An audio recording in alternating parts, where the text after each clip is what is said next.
What's up, YouTube? Timbers here. Now, here is my opening slash streaming segment where I talk about the films coming out this week, whether it be a deal streaming, etc. Now, there's not really hardly anything major coming out this week.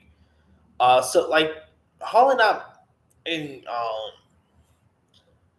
hardly not anything too major. But the only film coming out this week, which I believe is actually in some wide release this week, is Miller's Girl. This stars Martin Freeman and Jenna Ortega, and it's about a creative writing assignment yields complex results between a teacher and his talented student. Now, this of course stars Martin Freeman, Jenna Ortega. Looks really interesting. Definitely getting a little bit of like the Crush vibe. Remember that thriller with Carrie Ellis and Alicia Silverstone, getting a bit of that vibe. Definitely getting a little bit of a Hand That Rock the Cradle vibe here. So I don't know. This could be interesting to see. Jen Ortega and anything always piques my interest. Mark Freeman is great, so could be cool, I guess. Now on Netflix this week, we got Badland Hunters. After a major earthquake, Seoul, South Korea transforms an apocalyptic wasteland when everything from civilization to law and order has collapsed. And the trailer for this looks like it'd be interesting to see. You know, I don't really watch too much internationals, but films, but some of them could be cool and all. And I don't know, this could be interesting to see, I guess. All right, on Prime Video, we got The Underdogs, which stars Snoop Dogg, George Lopez, Mike Epps, Tika Sumpter, and it's directed by Drumline director Charles Stone III. About former NFL superstar agrees to coach a youth football team to avoid serving time in prison. So definitely, this really feels a little bit like movies such as Bad News Bears, The Longest Yard. And it actually does look a lot of fun. I always like Snoop Dogg, so him and stuff always is it training. George Lopez is in this, so it looks like it'd be really fun to check out. All right. Now, in during Phantom events, there's the film Beautiful Wedding, which is a sequel to Beautiful Disasters that came out last year. This is from the same director of After and Cruel Intentions, and it stars Dylan Sprouse and Regina Garner. After a crazy night in Vegas, Abby and Travis wake up as accidental newlyweds, then travel to Mexico for an even wilder honeymoon. As chaos ensues, they must decide if they belong together or if this marriage is a disaster waiting to happen. Now, I actually did check out Beautiful Disasters, and that was god awful. So I'm not all that interested in the sequel. Dylan Sprouse, but yeah, he really should get better about AJ, because some of the roles he's been in, not really the best. Like the After sequel, not this. I mean, come on, kid, you were Zach from Zach and Cody. Like Cole Sprouse is having better roles here. So I don't know. Need the money, I guess. All right. Also out, we got a movie called Cold Copy, which is a thriller starring Tracy Ellis Ross, Jacob Tremblay, Belle Powley, and here's what's about. A journalism student falls under the drill of a esteemed yet cutthroat news reporter, whom she's desperate to impress, even if it means manipulating her latest story and very lead of idea of truth itself. Now, really nice to see a very different role for Tracy Ellis Ross. Like whenever you see her, obviously you think of like her comedic stuff, whether it's Girlfriends, Blackish. Most recent, she had a little part in American Fiction, which has got an Oscar nomination for Best Picture. She was also in that Eddie Murphy Candy Cane line, so she was an actress. So she's been in some interesting stuff. So seeing her do like a very interesting role here, like a dramatic turn, is very interesting to see. So that could be cool. All right. Oh, we also got a film called A Nanny's Revenge coming to VOD. When a loving couple with two children welcome a seemingly sweet and capable nanny into their home, little do they know that her presence will unveil a chilling tale of hidden agendas and sinister secrets, plunging them into a terrifying journey. And this is just like a straight up Lifetime movie in a weird way. So yeah, not all that interested in that one. We also got a movie called Giselle about formerly a principal dancer at Bachel Ballet Yoga Semenova. Sorry if I mispronounced that. Has the audience's favorite in the ballet and cinema series in which like to perform amongst other ballets. So this is pretty much like a ballet documentary type thing. So I haven't seen it, but not really all that interested to be honest. Yeah. We also got another documentary called "Feeding Tomorrow," where farmers, nutritionists, and educators work to transform a broken food system, fighting destruction, climate change, and health epidemics. And these innovators build to regulate and resilient system in their local communities. So I don't know. That could be interesting. See. Got this film called Toto, which is a foreign film where 70-year-old So uh, spends the days at her grandfather's home helping to prepare a surprise party for her father. Throughout the day, chaos slowly takes over the and fractures the family's foundation. That sounds like it'd be interesting too. All right, we also got a animated film called The Peasants, which is a animated film that takes place in late 19th century Polish village in a hotbed of gossip and ongoing feuds, held together by a pride, tradition, and a deep um, rooted patriarchy. Jagna finds herself caught between the conflicting desires of the village's richest farmer, his eldest son, and the other leading men of the community. So the trailer for this actually looks really interesting there, so that could be cool. We also got a film called American Star, which stars Ian McShane, who is always great. I mean, Ian McShane, of course, has been in like the John Wick movies, even the terrible Hellboy movie. He was actually pretty good at. Now here's what the film's about. A lost man takes refuge um, with a woman who lives alone in a desert. However, when menacing strangers emerge from the hills, he discovers the way that she may not be there willing. And the trailer for this looks really cool. You know, you got Ian McShane, who's always great. Seeing him do like an action role, like where he's not the sidekick, that could be interesting to see. So, could be cool. All right. We also got a movie called Maya, which stars Rumor Willis. And it's about a teenager seeking an escape from her alcoholic mother's abusive boyfriend. Is lured into trafficking scheme. She must realize the difference between love and manipulation to return to those who truly care. Now that actually does look interesting. It looks very intense. You know, you got Rumor Wills, who's of course the daughter of Bruce Willis, and she's been in some cool stuff too, like House Bunny, Sorority Row. So I don't know, this could be cool, I guess. All right, we also got a film called Bad Hombres, which is from the director of High School, Crypto, and Muzzle. This stars the likes of Tyrese Gibson, Diego Tinoco, who you might know as Caesar from Netflix's On My Block, Luke Hemsworth, Thomas Jane, Nick Cassavetes.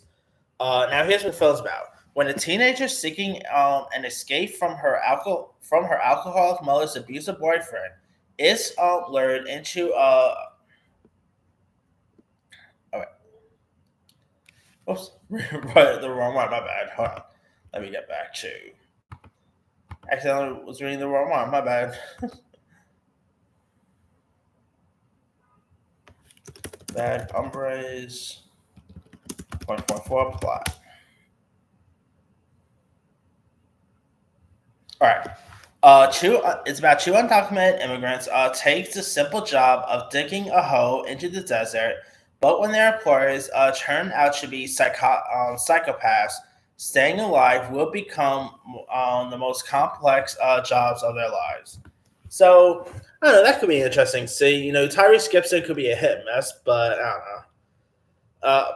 top off, I really hope Diego really branches out and she's a better road because like his last couple of stuff like posts on my blog has not turned out so well. Like he was in that terrible Bird Box Barcelona film. He was in that Knights of the Zodiac. So I'm hoping he gets a good role like posts on my blog, but we'll see. All right. Also out, we got a film called Junction, which is yet another opioid addiction film, which stars and is directed by Brian Greenberg and stars the likes of One Tree Hill co-stars Hilary Burton and Sophia Bush, along with Josh Peck, Ryan Ego, Eddie Kai Thomas, who you might know as Fitch from American Pie. You also got Griffin Dunn, Hill Harper from Good Doctor fame. Now it's about take on the modern day opioid crisis, told all in one day. Truly, the three different perspectives of an addict, a drug company CEO, and a doctor. Speaking of doctor. Now the trailer for this looks really intriguing. We've been seeing lots of stories about opioid crisis, obviously on the TV platform, with Painkillers last year with Matthew Broderick. Then there was also the one with Mike Keaton on Hulu. So they've been doing a lot of these opioid based stories. So I don't know. This could be an interesting one, to see. All right, we also got a film called Sometimes I Think About Dying, which stars Daisy Ridley and Brittany O'Grady. And it's about a lonely and socially awkward woman tries to make a connection with a friendly new coworker who takes her out on a date. Now, really cool to see Daisy Ridley trying to branch out outside of Star Wars, but sadly, doesn't look like it's really been working out too well here. But I don't know, this could be interesting to see. The trailer looks cool. This did premiere at Sundance last year, so it has that going for it. So I don't know, this could be good, I guess. All right. Also out, we got a film called Illinoid: The Return of the Future, which is actually a sequel to a Korean film, also titled Illinoid. The film Illinoid tells the story of human and monks trying to save everyone by returning to the present, while hidden secrets are revealed in this fierce battle for the new spread. So yeah, I don't know. That could be interesting, but we'll see. All right. We also got a movie coming out that looks really weird called Hundreds of Beavers, which looks like it's supposed to be a British silent film. I'm guessing. Definitely looks like in the vein of of Charlie Chaplin and all. It's about drunken Applejack salesman must go from zero to hero and become North America's greatest fur trapper by defeating hundreds of beavers. I don't know. This could be interesting to see. Definitely they're saying that this pays homage to stuff like Looney Tunes, Charlie Chaplin, the slapstick comedies from like the 20s to 30s, and this definitely looks like it. So it will be really cool to see like the silent movie gang come back. I mean, ever since like the Artist one, I'm surprised we haven't really seen that a bit of a comeback there, But I don't know, many audiences nowadays probably won't really connect to a silent film, But I don't know. Anyways, bonus question: what are some of your favorite silent movies of all time? By the way, comment below. All right. Now, granted, I don't know if it's silent or anything like that. I mean, the trailer makes it look good, but maybe like there's actually talking in the film, we'll say. All right, now on the TV front, there's a real Bug's Life, which is a documentary adventuring into 9 different microbug worlds around the globe, where the forces of nature play out on a miniature scale, and where tiny creatures rely on powers and extraordinary alliances to make it through each day. So, of course, it's pretty much like a nature documentary. Aquafina is actually narrating it, so a little odd that she's not narrating a documentary about birds because she seems to be voicing birds nowadays.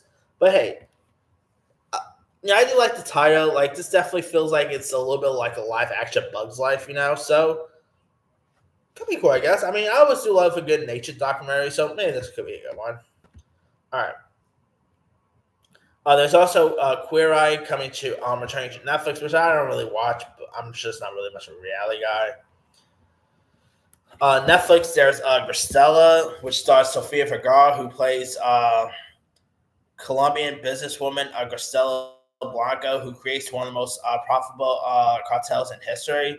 And the trailer for this looks really great. Of course, you got Sofia Vergara coming off of Modern Family fame. So seeing her really trying to branch out and do something very different here is very intriguing to see. So that could be cool. All right. On Peacock here, we have a series called In the Know, which is from Mike Judge, who is, of course, best known for Beavis Butthead, Silicon Valley fame. Now, here's what it's about. It's co-created by Zach Woods, speaking of Silicon Valley. The public radio parody chronicles the...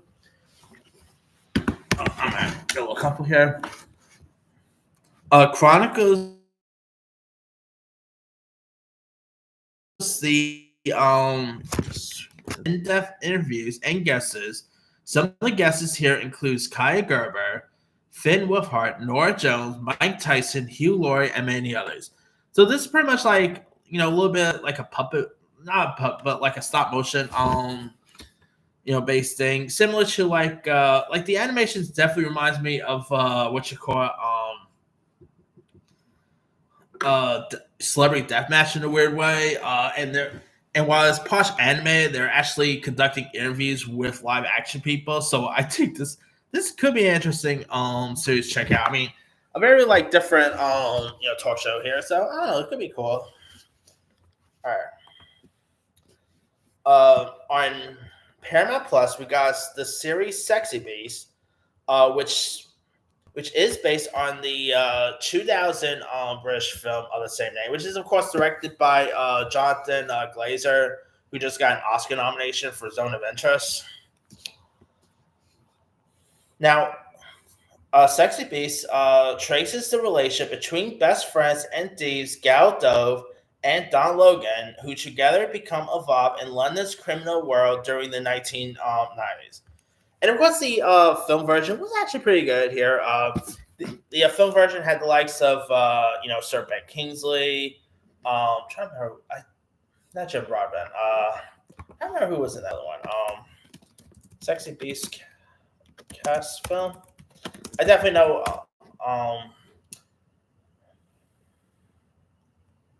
Ray Winstone. Speaking of Ian McShane, had some really cool cast members in that one.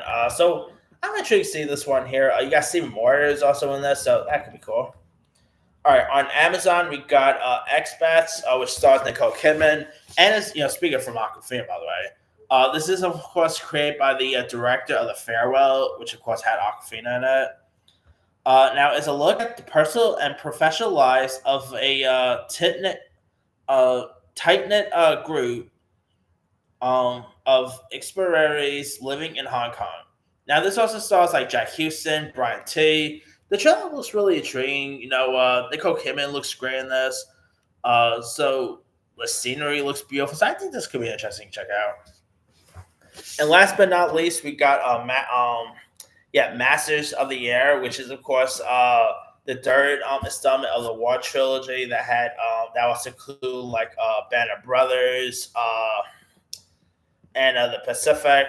This stars the likes of Austin Butler, Barry Keoghan. Now, it follows the actions of the 100th Bomb Group in the U.S. Army Air Forces during World War II, a unit nicknamed the Bloody Hundreds series. Due to the heavy losses occurs in combat missions, the series serves as a companion to both Band of Brothers and the Pacific.